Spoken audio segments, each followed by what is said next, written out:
Hi. Hi, I'm Elizabeth. Thank you for meeting with me today. As you know, I am a student at Georgetown College. I'm getting my ESL endorsement, so I'm taking a graduate course specifically in ESL methods. So you agreed to help me with this project, and I really appreciate it. And it's pretty basic. It involves taking one of your lessons that you've already used and modifying it to meet the needs of a young man who I've called Joffrey in my project. He's a 7th grader. He's an ELL student in your science class. So basically I've just made the modifications and I'm going to share them with you along with an explanation on why I made them. Okay.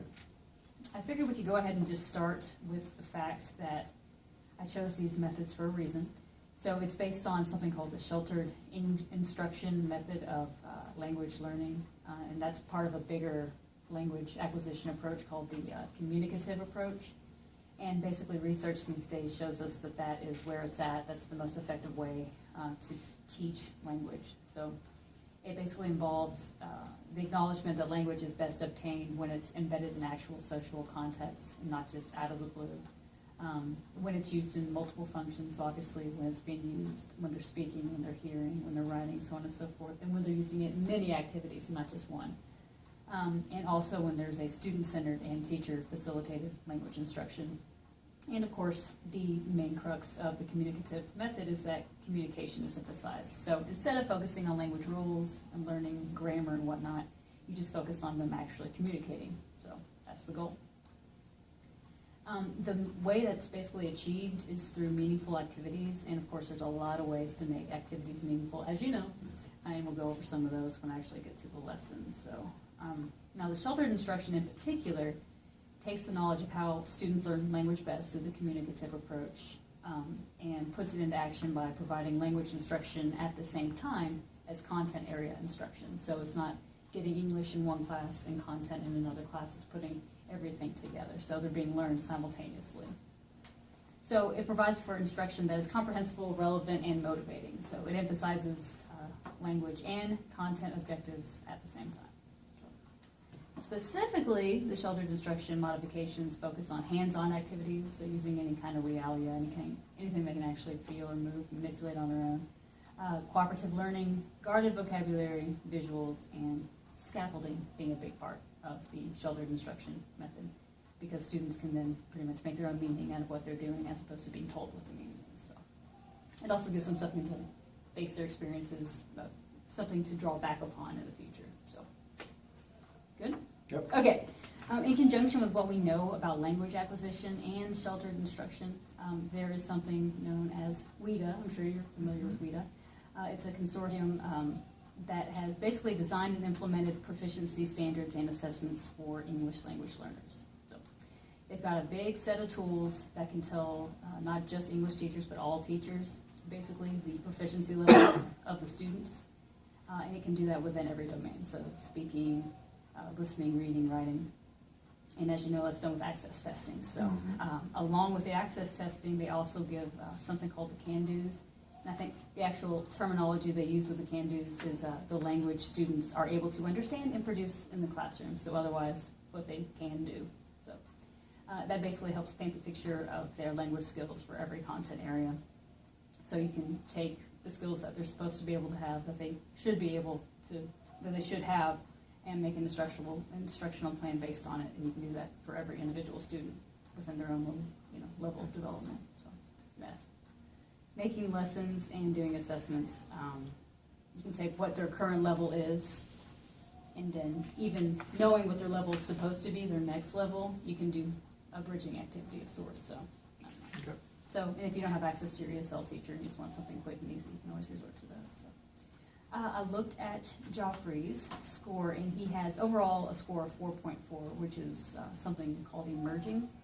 So, and verbatim, per WIDA, this means that he should be able to use specialized or technical language of the content areas, a variety of sentence lengths of varying linguistic complexity, and extended oral and written discourse, including stories, essays, or reports, and oral or written language approaching comparability to that of English proficient peers when presented with the same grade level material. So, specifically, though, he scored a 6 on listening and speaking, which is super. That's as high as it can go, and that's not altogether too surprising, since oral language is something we developed first because we needed to socialize with one another. So his basic interpersonal communication skills, his BICS, are basically pretty good. And as you and I both know, though, that doesn't necessarily mean that he has the academic language to succeed in school just because he has, great BICS. So what he needs to develop, too, is the content area language proficiency, or his CALP. So on those in particular, in reading and writing in particular, he didn't score nearly as well. In reading, he got a 3.1, and in writing, a 3.6. So again, that's compared to a 6 on both of his listening and speaking. So, again, not very surprising because we learned how to speak first, and then we develop our literary skills after that. So, and sheltered instruction, which what we're using, is going to help him develop that. Looking at the actual lesson, the nuts and bolts of this. So obviously, you have these skills that are connected with NGSS, which is New Science Standards, right? Yes. That was new to me, so I had to Google that, so that's super. Let's go ahead and jump into the procedures, if that's all right. Yep. You have your objectives, the materials, and we go to the procedures, and it looks like procedure 1 was a flashback, and it says 2 minutes to do that day's question. So in general, the first modification that I have here, and it's honestly just easier if I read it out, that's okay. Sure. I didn't memorize it. In general, I would recommend creating something called a word wall. So that's with vocabulary. That would certainly help with pre-teaching vocabulary. I would take any word that's commonly associated with science in general that may prove a little bit tricky for any kind of English language learner. So something in a lab, for example, like the one they're doing here, there are probably going to be words like analyze and apply and method and results, and all those are, fancier school words. So having something like that that has a definition with it, like on the wall that you could refer back to would be super helpful. You could point to it when you're using the word. When the student's trying to say it, he can also point to it. And the reason for that, I mentioned comprehensibility. Using something like that will definitely make the information you give him more comprehensible. So, and like I said, that's a quality that is absolutely essential in second language acquisition. It'll give him some sort of anchor, something to hang on, and he can think about when he returns to, if he goes to another lesson that uses those same words, he can think back to using those words. So. Okay. Another modification, and again, this one's just in general, and it looks like you already do this, making the objectives for every day very visible, yes. And remind Joffrey that in this lesson in particular, the class is going over information that they've already done to review for the test. So just letting him know to get out anything he already has available, and that can include any kind of resources that he might have in Spanish too. So letting him know he can use that stuff, get it out, use it all he can. And again, especially any kind of Spanish material he might have to help him make sense of it.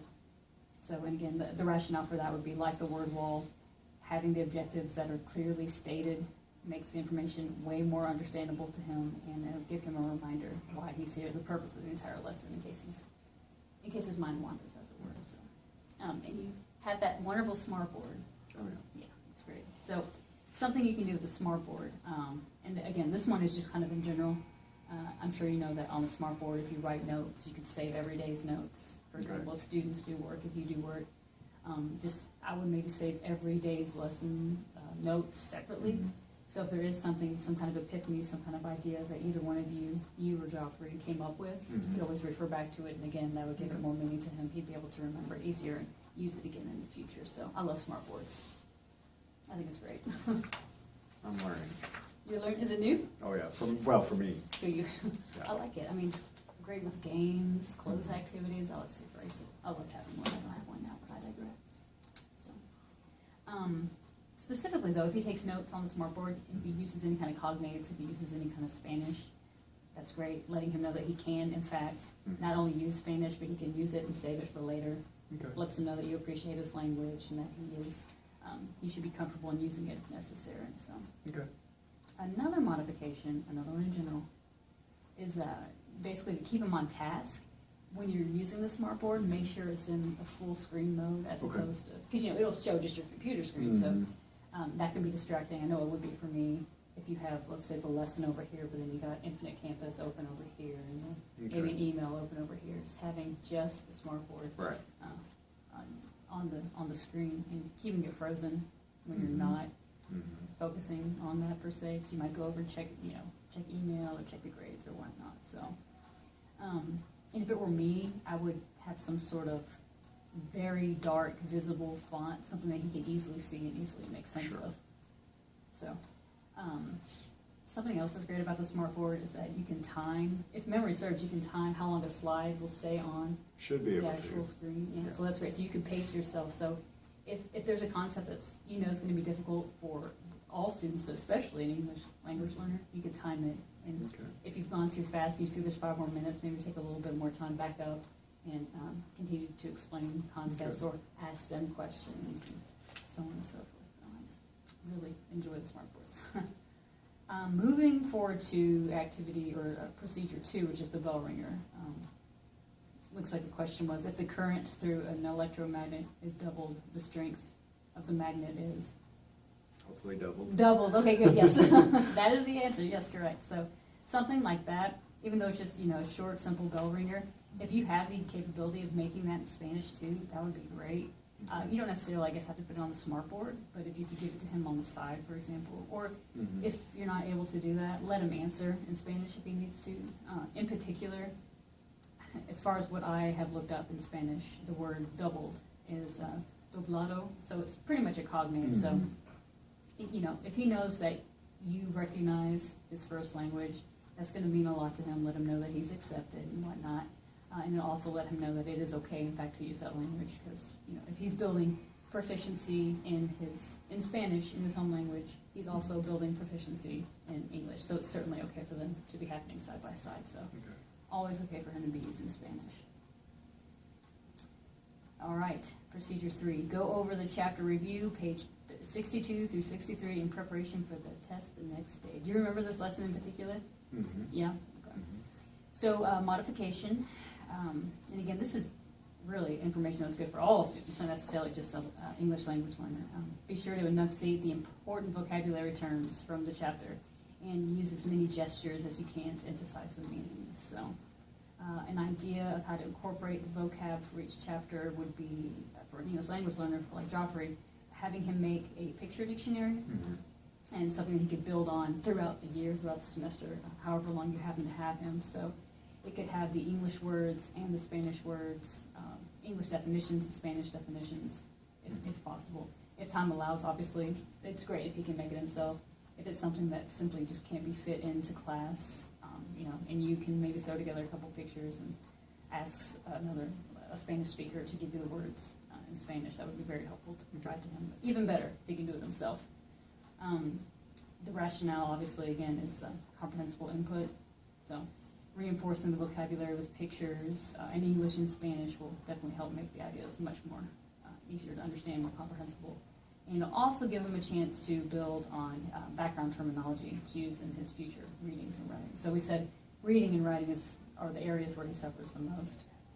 I don't even know if suffers the word, but he could definitely use more help in those areas in speaking. So allowing him to, have those words available to write those words and use them again definitely helps with his reading and writing. So another modification, whenever you start a unit in general, maybe help him make a graphic organizer of sorts, of course, to go along maybe with the picture dictionary. Since this was the last lesson, I believe, before you guys had a test, you could maybe tell him to use all the resources he has available to him to make the, I'm referring to the review. Well, anywho, at any rate, Yeah. when you start a unit, have him use a graphic organizer, and then with this in particular, if you do have a review that's available for him, if you can have that in Spanish, great. If not, if you could do simplified language when you do give it to him, and if there's something that maybe he can fill in the blank as opposed to just writing all the language himself, that would be preferable. Okay. So, I did, in fact, though, referring to the Venn diagram, send you an example of what it would look like. And I know you know what a Venn diagram looks like, but for him it would be simplified, magnets on the left, electricity on the right, and in the center would be both. So, and I believe, as we said before, the rationale again would be to obviously make it easier to understand, but he can also have a visual representation of concepts that are being tied together. So that'll help with his reading and writing. modification, and I know this is big in middle school anyway, would be to have a small group work with vocabulary, or really any concept, but in here I use vocabulary, especially using it here for the chapter review. So when you are making the groups, obviously instead of letting them pick their groups, you're just going to pick their friends and probably... Oh, right. Yeah, absolutely not. Just think about if there's another student in the class, for example, who is also an English language learner, maybe pair them together so they could, talk to each other, maybe in Spanish if they need help. But also if there's a native English speaker that has really strong reading and writing skills, it would be great to pair them together as well.